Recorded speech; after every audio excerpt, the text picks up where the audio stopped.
জনাব আব্দুল গফুর ভূঁইয়া প্রায় নিয়মিতভাবে সরকারের বিভিন্ন গুরুত্বপূর্ণ মন্ত্রীদের নাঙ্গলকোটে নিয়ে আসেন।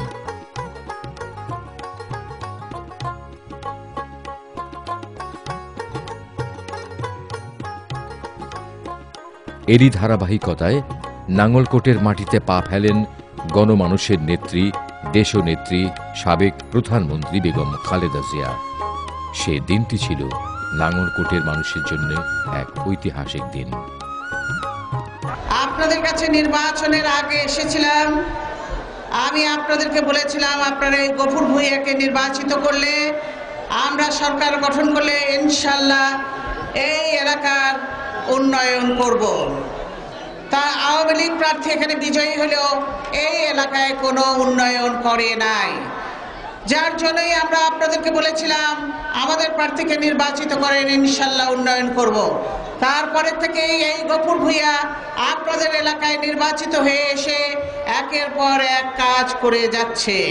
প্রিয় ভাই বোনেরা, একটু আগে আমি এখানে নাঙ্গলকোট দোলখার বসগঞ্জ সড়কের উন্নয়ন কাজের ভিত্তিপ্রস্তর স্থাপন করে এসেছি। এই যে রাস্তাঘাট হচ্ছে, গ্রামীণ রাস্তাঘাট, ব্যাপক গ্রামীণ রাস্তাঘাট এখানে তৈরি হচ্ছে এবং হবে।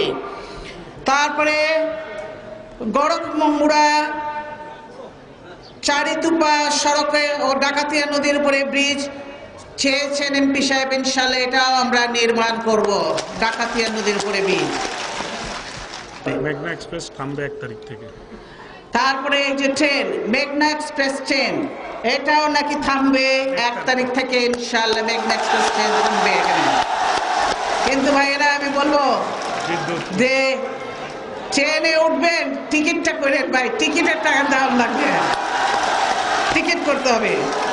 পরবর্তীতে আমরা জানি বিদ্যুৎ, সারা দেশে বিদ্যুতের চাহিদা রয়েছে, অনেক বিদ্যুতের ডিমান্ড আমরা জানি।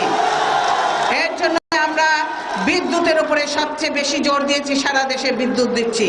তারপরে এই এলাকায় বিদ্যুতের চাহিদা আছে, যদিও সকলকে 40 কিলোমিটার দেয়, এই এলাকায় যাতে 40 কিলোমিটারের বেশি বিদ্যুৎ পায়, গফুর ভূঁইয়া সাহেবকে আরো বেশি বিদ্যুৎ আমরা দেব ইনশাআল্লাহ। এমপি সাহেবের চাহিদা, আমরা যতটা পারি এই এলাকায় আরো পল্লী বিদ্যুতায়ন সম্প্রসারণের উদ্যোগ আমরা গ্রহণ করব।